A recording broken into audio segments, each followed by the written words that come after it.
I think you were actually probably profitable. You just didn't know it because you weren't getting all the conversion events back on the pixel. Talk to our sales engineer, tweak these little things, turn ads back on as quickly as you can. And he went from like 250K client on an annual basis to doing like 1.5 million over the next 3 months kind of thing. You're listening to the Delegation Roundtable, sponsored by SpearRocket Virtual Assistants. SpearRocket is an incorporated 500 company that has helped place more than 12,000 virtual assistants with businesses around the world, helping entrepreneurs buy back their time, build better systems, and scale without doing everything themselves. And if you believe in the power of delegation, SpearRocket offers one of the most aggressive partner programs in the industry, where qualified partners can earn up to 85% commission by promoting virtual assistant placements. On this show, we sit down with the founders, operators, creators, and high performers to uncover how they scale without becoming the bottleneck. Because at some point, growth stops being about how much you can do and starts being about who you empower, what you delegate, and how effectively you can lead. So, whether you're building a business, leading a team, or looking to reclaim your time, you're in the right place. Let's jump into today's episode.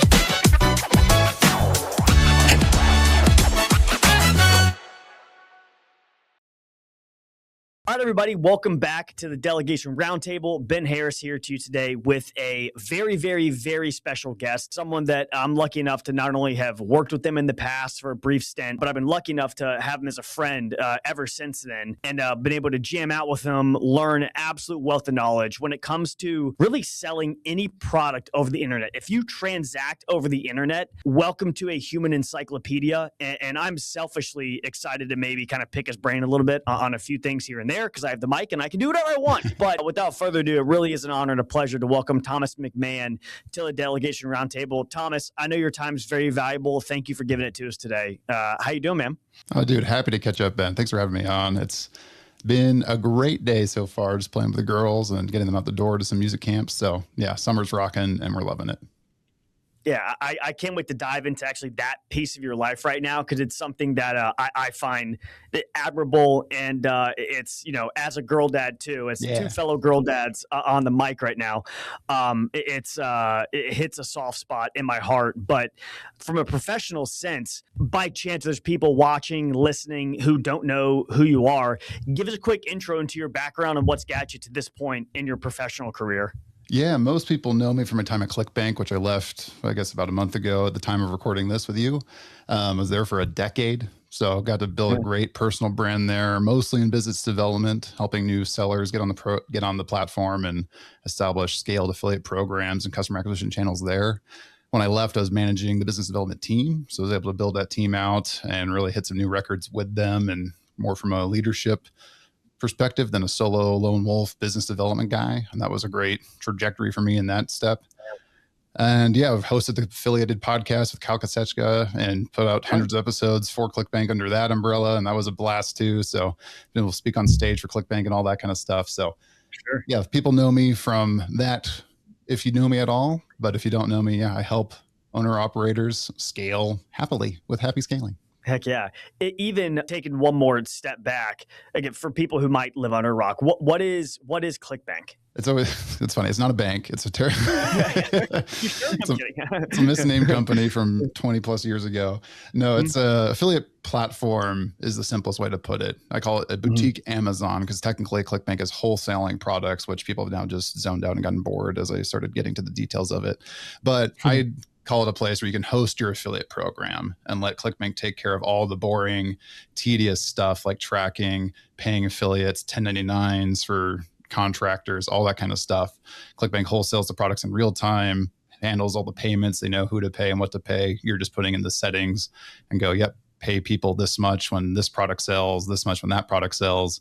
And you're using ClickBank's order form to help that happen. So ClickBank operates at the nexus of a lot of sales, right? And they help the seller side, the offer owner side, and the affiliate side, and everyone in between connect and network. And what I loved about working there was just being able to be at that nexus point and help so many different business types, see behind the scenes of so many different businesses, and really help understand what drives scale and what breaks it too.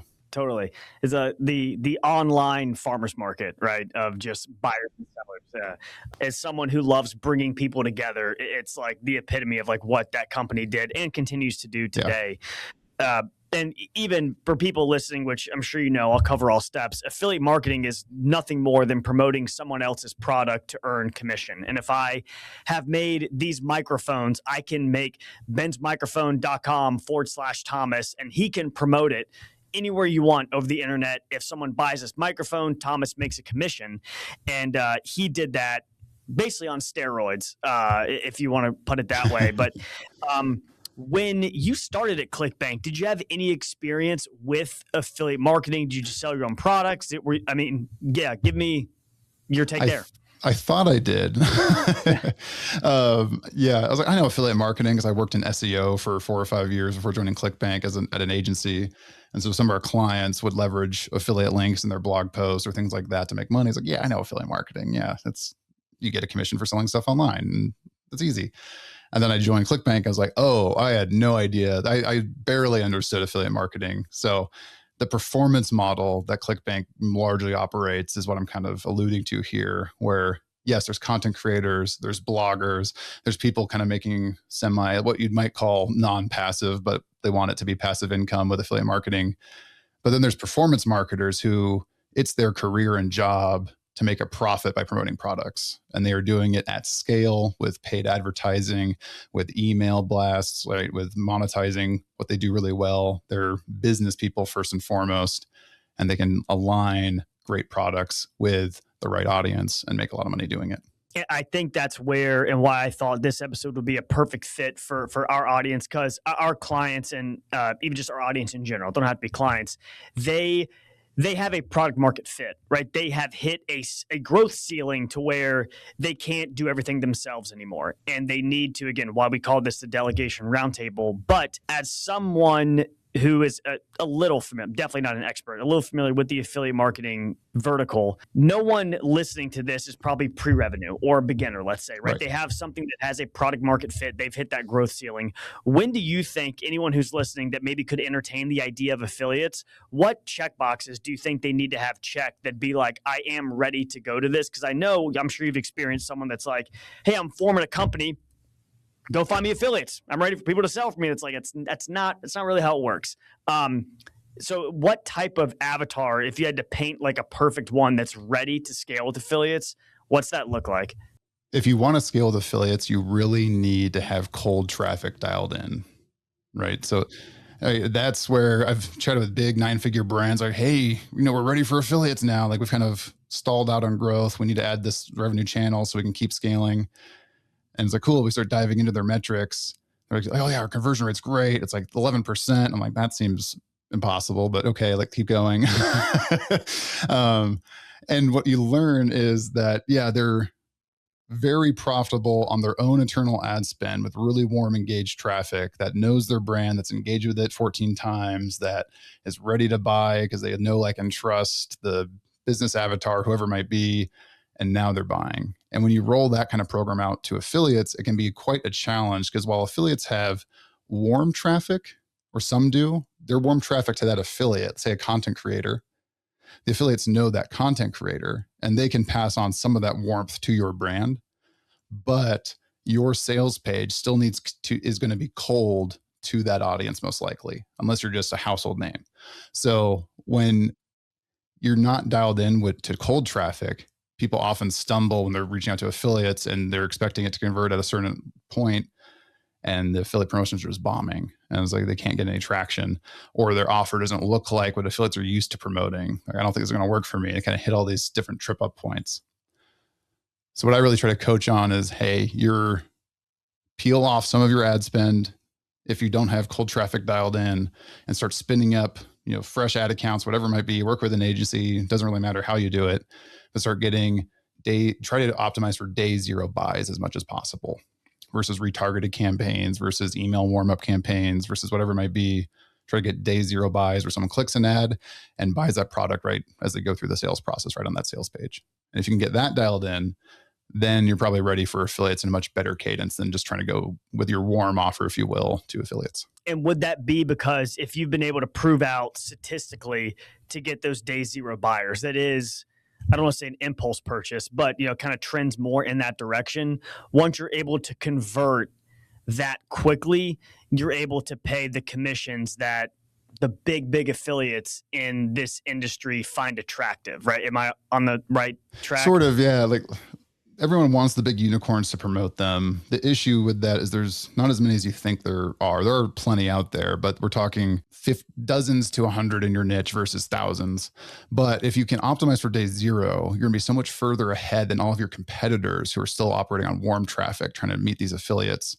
And the affiliates that they can attract on pure warm traffic offers are gonna be likely smaller. It might look more like brand partnerships. But if you can get someone who's like, cool, like let's say it's a mid-tier affiliate. When I say mid-tier, I mean someone who can spend $5,000 a day on ads, $5,000 a day on ads, right? Where you might have been thinking a content creator might be putting out a story here and there and driving some decent sales, like, but not what $5,000 a day might get you an ad spend. Versus what a unicorn, quote unquote, might do, or one of these super affiliates who might be spending 6 figures, 7 figures a day on ads. Like you don't need those people to promote necessarily if you're stepping into this, but you're trying to build a program that can support an ad buyer or performance affiliate. Performance might be an emailer who's sending to their email list or someone else who's looking at just pure, hey, how did this offer convert for me? And if you're saying, hey, it takes 14 days for someone to convert and we pay on a net 60 and all these things, they're like, oh, this doesn't really make sense for me because I have all these other offers I can promote that pay me today, essentially, or very quickly.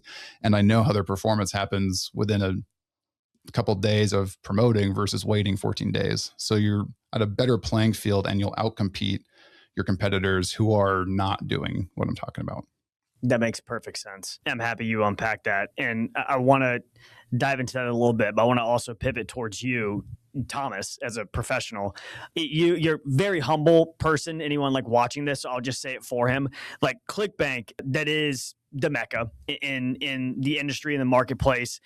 No chance they grow to the size they're at now if you never had stepped foot in those doors. The relationships you built, the book of business that you had, and how you really, almost to extreme, threw it on your back and walked it up a mountain. What it happened overnight, right there for 10 years. That's not. I've never worked anywhere for 10 years. Even my own dad fired me. I didn't last that long working for my family. What led to that type of success as a sales professional? Because we have plenty of listeners who are in that seat right now. Yeah. So I mean, there's a lot. I kind of boil it down to almost 2 books I read close together. One was The Pareto Principle, the 80-20 Sales and Marketing by Perry Marshall, I think. And the other was The One Thing by, I think that's Gary Keller and a co-author that I can't remember. Yeah. I read both of those pretty close to each other. And that was shortly after I'd moved into the business development role versus an account manager role. And I'd never done a quote unquote outbound sales role before. So I was like, I don't know if I'm going to like this. I don't like sales. I just like to help people and all that kind of stuff. And I take a very consultative approach to selling. So I built a lot of rapport. I really just try to help people on the calls that we're on. And I sent more business to competitors, quote unquote, than probably to ClickBank because I was disqualifying as much as I was qualifying. Like, hey, I don't think you're the right fit here, but you should go talk to this person over there, or you're not ready, go talk to this copywriter, whatever it might have been. But anyway, 80-20 and The One Thing really helped me realize that, okay, if I want to make a certain income level, the great thing about ClickBank is I had uncapped sales commission potential. So I had my minimum threshold to hit. I had to hit like $2 million a quarter in my portfolio to get anything. But then once I hit above that, there were some multipliers, but I could just go as big as I wanted to or could go. And I could make as much commission tied to that, just kind of scaled with that. I said, okay, well, I've got, financial independence goals. If I want to be a millionaire, by what time? Or if I want to make this kind of income, what do I need to do back into it? Using the One Thing principles, I just walked through that and said, great, okay. And then it kind of opened my eyes realizing, okay, it's unlikely for me to get one client that does, let's say 100 million a year or something like that. It makes me all the money I want. Like it's a big gamble. It's also equally unlikely to get 1,000 doing a little bit.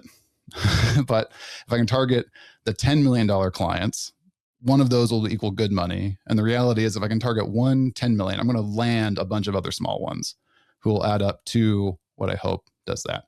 And I realized my time was best served just on calls like this, networking at shows, getting on the ClickBank YouTube channel and podcast, which they weren't really doing back then, and getting my face out there so I was the guy. So I could drive more of those conversations in a somewhat warmer way. So all of my decisions I took were, does this get me in the right room to meet the right people? Does this get me into the right conversations? And just let me get reps and learn and figure it out. Because we didn't have a script then. We didn't have like a sales process. It was kind of like, yeah, go build it and see if you can figure it out. And through that, it was just a lot of trial and error. My sales process, if you will, refined quite a bit over the 6 years as a BDM, from when I started and just saying yes to everybody to when I ended that and moved into management where I was saying no to most people. And it was really just getting reps. And then the initial goals I set ended up being, I hit those surprisingly quickly from that, and then passed that on to Kyle Meredith and some others at ClickBank, and just like, hey, here's a process you can follow as you come into this and try to execute. And now he's destroyed my goals. Like, he surpassed my records in huge ways. And it was awesome to see that kind of thing take off from a leadership management position versus a lone wolf. I didn't know that. I want to dive into that too, because that's awesome. And just a testament to what like you did and built, let's just call it from scratch, right? I know like there were people doing that job, but to kind of even build your own process, walk us through, and this is just me being a curious human, and no names too, or unless you want to, it's up to you. But the biggest client you ever had, what was that process like from not knowing them, they're becoming your best friend, right? And then now like, so there's kind of a two-sided answer here, because my biggest client I ever landed hardly talked to. And the only reason that happened is because of the relationship I had with Josh Noble at Ship Offers, and it like the ease, the partnership we had with ClickBank and Ship Offers, and that's still there, is one of the things I'm most proudest of, because it really helped unlock the direct response client base, being able to launch supplements quickly and efficiently, right? And I can't name names here, but it's for who the client is. But I had to train my team over time. I was like, hey guys, we're not paying you for hard work necessarily. We're paying you for results. And I knew that as a BDM, right? They don't like, it doesn't matter if I talk to 1,000 people, if no one onboards and sells on ClickBank. I get paid for ClickBank's margin on transactions that are happening on the platform, right? So it's like, I just need volume of sales. And the biggest client I onboarded ended up almost self-onboarding through some onboarding guides we'd set up. I helped them set up, but it was like through the Ship Offers program. So they were able to get supplements onboarded really quickly and easily. And the reason why they were able to blow up so big is that they were exactly the kind of client I was speaking to and targeting in the marketing, right? They knew internal traffic. They knew they didn't have to rely on affiliates, but they built the offer for affiliates first, and they could really roll it out aggressively and beat everyone else on a high commission and a faster payouts and just ultimately better performance. The Sean Goodluck, he had a lottery offer when I first started as a BDM, was probably my first big win. And that was much more of a traditional, like, hey, I closed to my first big client. Sweet. And that happened because a competitive platform went under, and he lost like millions of dollars in just recurring billing processing. All of his initial processing went up overnight too. I didn't know him, but a mutual friend who I had been the account manager for hit me up. I was like, hey, I got a buddy. This is happening. He needs help. I remember onboarded Sean. It was kind of some compliance concerns. I walked through legal, helped him through it. And then I was flying to Affiliate Summit East and didn't have Wi-Fi on the airplane. So it was almost 10 years ago. And I remember he was launching that day. I was like, I hope it's going well. And I land and quickly log in and check everything. And he was like number 8 on the overall leaderboard or something in his first day. I was like, because I knew that would hit me. If you can just sustain that, I would hit my quarterly commission obtainment goals to just make commission, period. And I thought it would take me probably 8 months to hit commission. He helped me hit it in my very first quarter as a BDM. That's awesome. You touched on something I think it's worth unpacking, is just a great relationship with, other companies that are in the same industry, right? So let's use Ship Offers, for example. That is, massive fan of their company, their founders, to call him a close friend, a mentor of mine. He's helped me through quite a bit of stuff. How did that relationship come to be, and what's that been like to essentially like grow together, right? Because like you, Josh, and like the whole team over there, both companies have grown substantially over the last 10 years. Yeah. Did that happen by design? Like, was that on purpose? Because that's something I don't think happens just by coincidence, right? There's a lot of effort that goes into that. No, ShipOffers gets a lot of the credit here. Tony, same, right? Incredible human being, has been a mentor for me too over the years, helped me a ton. And Josh, we've had very parallel careers in direct response. So we've both started at ClickBank and or ShipOffers right around the same time, almost to the month. Had very similar careers as BDMs, working up through leadership, right? And they invited me to a dinner. They do incredible dinners. They invited me to one in Vegas for Affiliate Summit West, and that's where I got to know them at first. I've got a story for not the podcast probably, but where I embarrassed myself a bit from that dinner. It ended up being an amazing relationship from there. And we just kind of realized the potential with what they offered on the white label supplement side. And they had been getting that going, but it wasn't really blowing up yet. They saw potential with ClickBank and the product owners we have. We had just started allowing supplements to sell over the last year or two, but it wasn't doing major scale. Organifi was the biggest seller doing supplements, but onboarding supplements was new for us, and it was pretty clunky from the compliance perspective.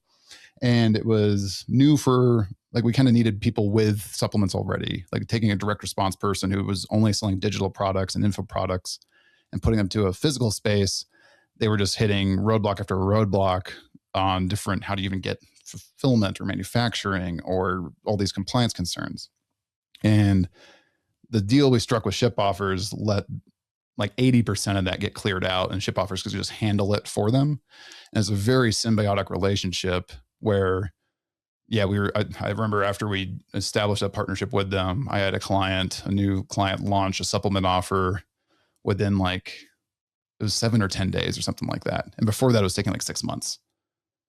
I was like, whoa, okay, this is going to mean something. And it just, over the years, it just kept building. And as people pivoted from info to physical, AKA supplements, they were just able to help support that to such a strong degree. We were able to replicate it with some other competitors of ShipOffers and just kind of become a tranche almost of supplement sales in the direct response space. Very cool. And yeah, it's even, at least to my knowledge, probably still a thing to this day, right? That's powering a lot of the business in ClickBank with products that ShipOffers produce, ship, right? Manufacture. It's really a one-stop shop for anyone who's looking to get into the supplement industry. So anyone here watching, check them out, shipoffers.com. So I want to dive into. I was just going to say here, a lot of the assumption was that there's a lot of money flowing back and forth between ShipOffers and ClickBank, right? Like, hey, we struck these quid pro quo deals and referral deals, and there was that on the base, but that was almost a byline. Like, there wasn't a ton of money going back and forth from either company for referral swaps. It was really just more, hey, we just see this rising tide potential. We both serve a core need. Like, they have clients that are scaling, hitting payment processing caps, or they want an affiliate platform. They want a different, better platform. They could send us good people. And we knew that they were a great fit for helping support that supplement launch piece. So just to hit like a partnership, quote unquote, between two vendor companies doesn't have to be dollars to dollars. It can just be like, hey, we both solve some key constraint issues that our clients are facing. And if we help solve that, it lets all sides grow. And that's what we were mostly focused on there, versus any kind of like, oh yeah, we'll get this kind of commission from ShipOffers and like an affiliate deal. It's like, no, like you just solved this great pain point that we have and our clients have, and vice versa. So let's let it rip. I love that. I forget if it's a quote. We'll have to bleep this out because it is profanity, but I think it's like Goodfellas or whatever. There's the Italian guy. It's like, it only takes 3 motherfuckers to take over a country, where it's like in business, like, Ted Lasso calls my diamond dogs, right? You only, it's like that foxhole of like, I got my flag in the sand. Like, these are my guys and we're all going at this together. You don't need 100 different partners, only a few very close strategic relationships with a lot of trust and rapport. And you can build empires. So anyone here watching that, really can, again, too, not to be cliche, but it's like, whatever, want to go far, go together, however that works. And if you want to go fast, go alone. If you want to go far, go together. Yeah. Absolutely. So you as a sales professional, I want to cover two pieces of this, delegation and then scale. But when I used to have, I mean, admittedly, probably just a massive ego trip around, and not like I knew everything because I know nothing, but it's like teaching everything I know of like, okay, I've got this team.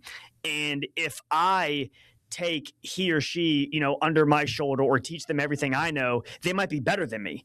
And they're now doing everything that I do better than what am I going to do? Right now, I just taught myself out of a job. Why would I ever do that? Just follow me and, do stuff that I tell you to do is probably the dumbest thing I've ever said publicly. But, now realizing, were you ever in that state of mind as well of a very high producer for a company of, if I take you under my wing, it could end up going like this. And then now it's like, dang, I taught that guy or girl and now I'm chopped liver. Did you have that realization or, walk me through if you had something similar to that? A little bit. I hit a constraint point at ClickBank where I just couldn't get deal flow through because I was doing so much internal management with compliance and internal selling and things like that, that it was really impacting my ability to take more of those outbound calls, to go to, I was traveling a bunch. So just balancing everything got to be a constraint point. It's like, Dom, Keenan, right, the VP of sales then at ClickBank, I was like, I am handcuffed here. Like, I know I can do more revenue on ClickBank. My commission checks going to be bigger, right? But I'm stuck. Like, I can't work more than, and just without just burning the heck out. I was already kind of getting burnt out at that point. And that's when he heard that and really took it to heart. And he helped find, I can't remember what his title was at the end, but we ended up hiring Kyle Meredith, who came in, and he really is like, we didn't have a onboarding. It was a new role for him. Just basically like, you're here to help Thomas. And he just started joining Zoom calls with me and just hearing how I sold and just kind of the onboarding process. And he helped just map out a better onboarding process and kind of took a lot of what I was doing ad hoc, randomly, and kind of put it into a better pipeline. But there was part of it, right? I was like, man, if I teach this guy everything and he wants to do what I do, like, his network is going to be mine. But ultimately it was a very small voice. And I was like, no, like, I know, like, the goal here is to not just like silo everything and just protect it. Cause I know if I can just do more outbound and just do what I'm best at, be on calls, be on the road, be on stage, be on podcast, I can do more of that and get people in, and Kyle can get people across the finish line. We can work a lot more efficiently that way. I can do a lot bigger numbers, and it worked out perfectly that way. That voice did come back when I was ready to leave being a BDM and move more into management. Kyle was a natural fit to backfill me there because he had kind of learned the ropes from me at that point. And that was a thing, right? And he was he's like, hey, are you worried about me like hitting up your contacts and stuff like that to build your, and it's like, no, man, like it was kind of there. I was like, oh yeah, that's my guy. Like, that's mine. It's my relationship. Mm-hmm. But ultimately it was ClickBank's relationship. I might be the main point of contact there. But I knew as I was stepping into more of a management role, Kyle was gonna be the best person to serve those people and continue that relationship forward. So it was like, I had to squash that and really make it intentional. And there was a period of time where it did feel weird. Like, it just felt odd. But as I saw Kyle really hitting his stride and starting to hit his KPIs and hit his objectives, that just kind of eroded and got really fulfilling. I was like, yeah, man, go get it. Right. And just helping him through and helping him to think bigger and help him through a lot of the struggles I had as a BDM. That's what I found a lot of joy in, is that mentorship versus, yeah. And then when he started crushing my sales goals, I was like, heck yeah. Yeah. Go for it. It's like, I taught him to do all that. It's, and even too, you kind of hit the nail on the head without saying it directly, but relationships or knowledge, that's not a finite amount, right? Like, oh, I share my whole network with him. Then you have time to go meet more people, right? Make more connections, right? Be on more stages, more podcasts, like, grow your digital footprint, like, on the internet, right? And same thing with like learning. Okay, cool. I teach you what I know. Like, I can go learn more stuff too. Like, it's you see it show up in like, they call it like the key man risk or something like that, right? And it's like, if you're a solopreneur or the main face of the company, and it's like, man, my sales guys just can't close as well as me. It's like, well, yeah, of course they can't, right? Like, you're probably not giving them the ability to close as well. But the issue, right, is if you're stuck like, I'm just going to own this, right? You can't look up and out as the business owner to really build that strategy out to get to the levels you want to get to without delegating a lot of what you're trying to do. And that means, and we've struggled with that at ClickBank too a bit, not me personally, but some other people were like, well, we can't like build these subject matter experts because what if they leave? And Spud Rule, right back then, he brought up a very good quote there. He's like, but what if we don't do it? Right? And what if we don't build these subject matter experts out? You're kind of just stuck with a faceless brand corporate entity that doesn't have a Thomas or a Kyle or a Dom or a Ben, right? And it's like, if you don't have those people out there, the other people at these companies don't have anyone to relate to and network with. And if you're the only person doing that for your company, you're going to get buried and probably are feeling really buried versus building out more of those people. Yeah, I love that. You conquered, slayed that dragon, right? And everything is really humming. And then, and this may have already happened at that point in your story, but ascending to run the whole department. What was that scale like with building out teams, recruiting more account managers, biz dev reps, because that ClickBank is a sales-led organization, right? Not a marketing-led organization, because I've had the luxury working across both. I think ClickBank, at least it's my opinion, doesn't make it right, but lives and dies by the entire sales team and the networks that they build, the rooms they're in, and what they really create out of thin air, which is extraordinary to see. What was that? Did you feel pressure of, I've got to keep this going? How do I find more people that are extraordinary? So I do want to clarify, right, Dom was a VP of sales over the whole team. Shannon Smith was director of sales over the account management team, kind of the people who had the established clients. My role is coming in as the director of business development for the headhunters, right, who are bringing on new affiliates, new sellers, and the partnership team who is working with like the Ship Offers and the Sphere Rockets of the world, right? So it was a smaller team, but probably it ended up being a lot of the revenue coming in was resulting from us. Dom had built the great framework when I stepped into that role. He had done a lot of the hiring there. I owe him a lot of credit to getting some great people in there. So what I was really coming in to do was help them think bigger. We had the right talent in there. What I saw as opportunity for growth is getting people to realize, kind of like what I said before, it's like, hey, we're not paying you for hard work. We're paying you for results, right? So if you've got, I learned this early on as a BDM when I'd have one client, okay, they did $1 million this quarter. This client did $1 million this quarter. That one was a lot harder. That took a lot more work. What was different about the one that was easy, right? I was like, ultimately, the compensation structure is getting you to chase the easy money. And it's easy to lose track of that because sometimes the problems are fun to solve and the big messy clients to onboard are fun to solve and they take a lot of time. There's a lot of spinning wheels. And it's not that you shouldn't onboard those people if there's only good revenue, but it's like, hey, where are you allocating your resources and how are you using your resources to where you don't have to work 80, 90, 100 hours a week, where you can work the 40 to 60 when you're traveling and stuff like that and really be efficient with your time. I had to beat this up with Kyle a ton. It's like, Kyle, like you've made more money than I ever did as a BDM. I guarantee my dollars per hour was a lot higher than yours.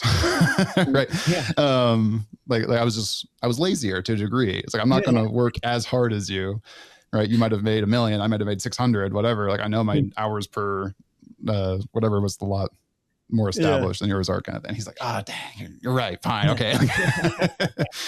The efficiency. Yeah. And so is what I was coming in to do is help more align strategy. Where are we going? How are we getting to the right rooms? How is the partnership team layering into the business development and account management team? Partnership teams are tough. I'll just say it like it's for a bigger company. They're tough because the partnership manager has the relationship with the third party business, right? So if like, hey, if I'm the partnership manager for Happy Scaling and you're over there at Sphere Rocket, if I've got a sales team over here, I have to get our relationship that we have and know, like, and trust each other. I might not have all the client relationships that the sales team has. And that's who's ultimately going to drive you, Sphere Rocket referrals and business, not just so much me. And me disseminating that information in a way and getting that relationship from you to me to the sales team can be really clunky and difficult to actually drive results. And so what we pivoted to as I was kind of leaving was more of a, hey, how do we just get the business development managers who are talking these consulting kind of conversations with their clients? How do we just get them involved with Ben versus Ben to the whole sales team? Like, how do we just get the people who are great at making connections? How do we just get them in a room? Is it like, yeah, you doing a golf trip with them? Is it you doing something that just lets you meet these business development managers that are going to be sending you referrals directly, and trying to remove some of the bureaucracy? Because figuring out how to do like a lunch and learn is great and gets like the floor, but it is tough to kind of get that whole thing moving. And working with other bigger companies and their partnership teams, they're like, yeah, we haven't really figured it out either. It's like, they know and like and trust us, but getting their sales team to remember on a call that, oh, you should talk to ClickBank, was the hardest thing to accomplish there, than just going to like the owner or to the direct sales guys and getting relationships with them and having things flow a little easier. Yeah, that definitely makes sense to me. It's there are few, putting no one on blast and here kind of hearsay, but yeah, few bigger companies that have truly conquered like the partnership realm. Right, because it is sometimes difficult if two people have a relationship. That doesn't mean the companies do, right? Or a whole sales team. There's a lot that goes into that, and even getting to work with Allison a bit too. I think ClickBank now does that phenomenally well. Even just keeping going down this route, and for people who don't know, if this is the first time seeing you now, starting being a trailblazer and starting your own path at this point now, which I'm sure was not a decision that you took lightly or something that you just woke up and thought one day, right? Probably weighed on you for quite some time. Even not speaking for myself, this is just statistics. Google it. Everybody wants to quit their job, right? Or at least, like they wake up and they're like, man, what would be pretty cool is not having an alarm clock today or not. And now you're getting to live that life of, like, let's call it a mini retirement, right? It's a summer sabbatical, right? Yeah, it's 100%, right? It's something that I know many, let's speak through our lens, fathers like would yearn for. So you obviously were able to really do very, very well at ClickBank, completely, blow up their business, bring a lot to it. What went into, because that was one question I always had that I always wanted to ask you of like, you've done this so well. And I know so many people ask you that of like, why not do it for yourself?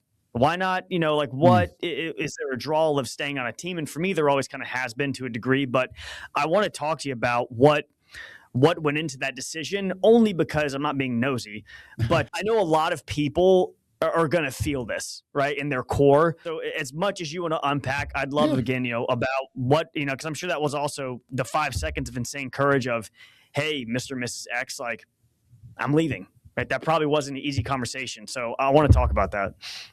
Yeah, I guess where do you want me to go specifically with that? Like, it was a long percolating decision, because the main question, I got a lot of questions over my career at ClickBank, and a common one was always, why don't you do your own thing? Like, you see all these behind the scenes, how everything works. Like, you could be a major affiliate, you could create some killer offers, and ultimately for me, it was like, I don't like the 0 to 1 of the business. I like taking something from 70 to 100, if you will. And what I got very good at as a business development manager and seeing all these behind the scenes funnels was identifying where the bottlenecks are.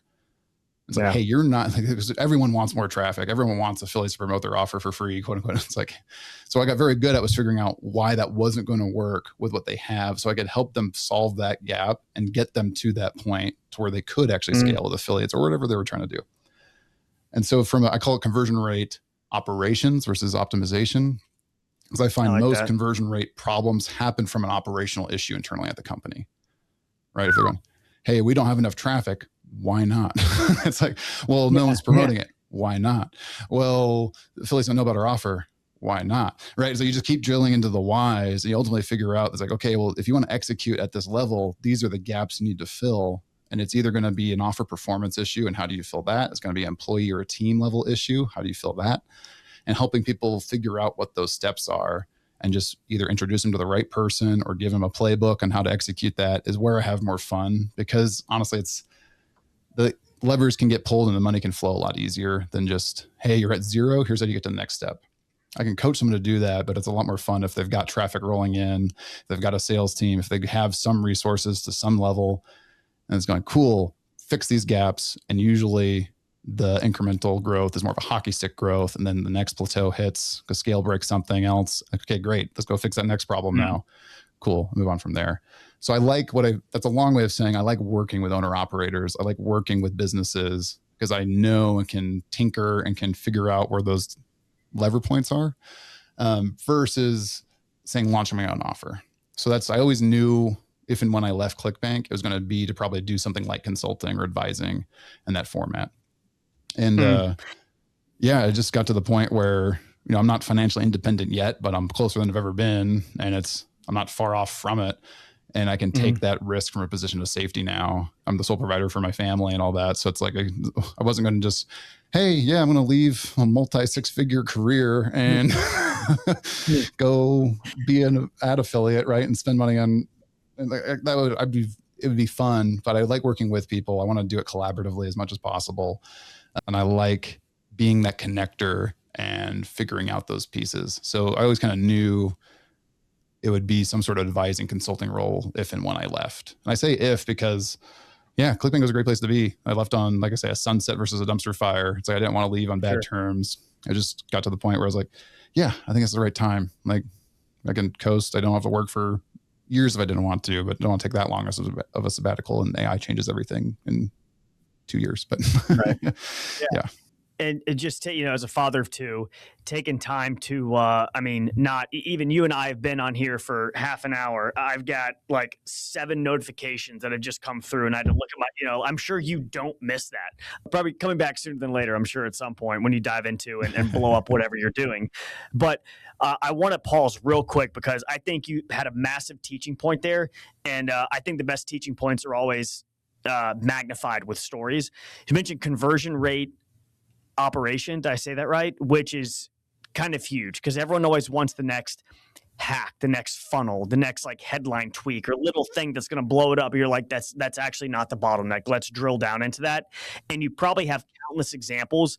Again, no names. What's a favorite one that comes to your mind that you think you could share with our audience of someone that you identified something that, again, was that 70 to 100 gap?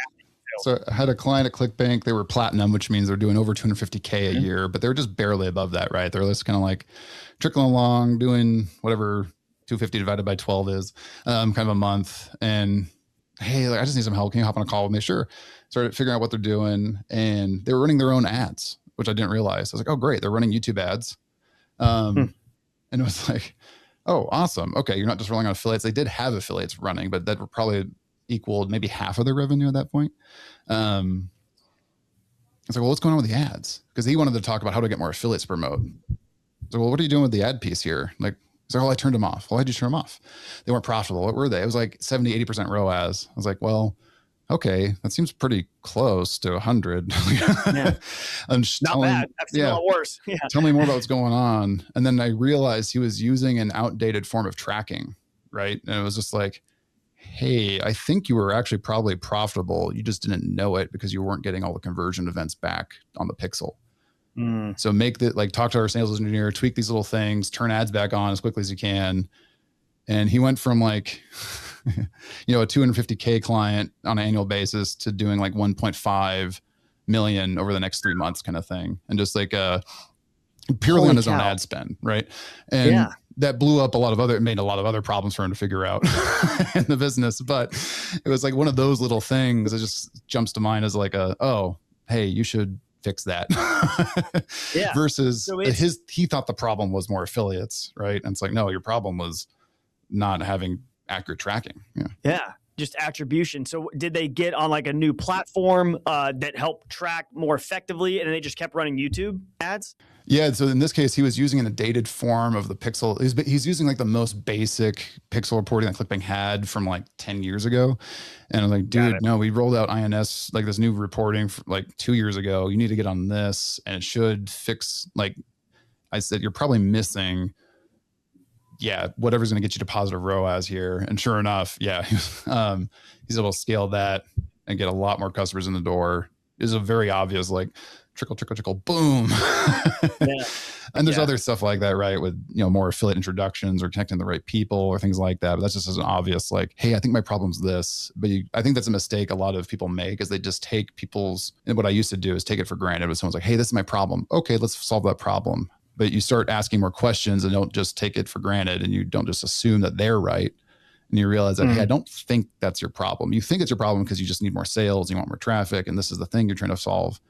But you're not getting it because of these things down here. Like you said, if it's a headline tweak, why don't you have a process for getting headline split tests out consistently so that's never a problem in the future, right? So you're always beating your controls. Why, if it's that kind of thing, how come your copywriter doesn't have a system to get that to your ads guy, right? What is that operational piece that you're missing? So you don't have headline tweak problems anymore. I can give you a headline idea, but that's just an idea. How are you actually going to go test it? And how are you going to have something built into your system so you keep beating the controls consistently over time? No doubt. That's brilliant. So back to you with what you're doing now. Everyone that's still, watching and listening to this, and I know stuff you have here on the horizon, nothing public yet. Where can our entire audience connect with you, find out what you're doing, learn more about what's next for Thomas? Yeah, you can find me on Instagram at Happy Scaling. That's my Telegram handle as well if you want to reach out there. LinkedIn, Thomas McMahon. Facebook, Thomas McMahon. I'm kind of semi-active on all those places. You can reach out to Thomas at happyscaling.co, or contact at happyscaling.co for emails if you want to reach out. We'll be launching kind of fully, if you will, late August, early September of this year, 2026, for the consulting advisory piece. I'm taking on some just pure advisory stuff right now, just as it comes across the desk. But yeah, it's mostly sabbatical this summer to spend time with the girls and enjoy the summer and all that kind of stuff. So that's been a lot of fun. And then we'll be ripping and running here, late August, early September of 2026. I love that, dude. Slowing down to really, really speed up. And I look forward to following your success from this side. This is fun. I appreciate you taking the time, unpacking that story. And I know people are going to get a lot of value out of this. I'm happy you did it with me. Oh, Ben, no, thank you so much for reaching out and getting me on the pod. I really appreciate it and love what you're doing over at Sphere Rocket. And trust I can try to keep up with you on the golf course here soon and rip some drives. But, More to come, open loop. But yeah. I appreciate it, man. Thank you again.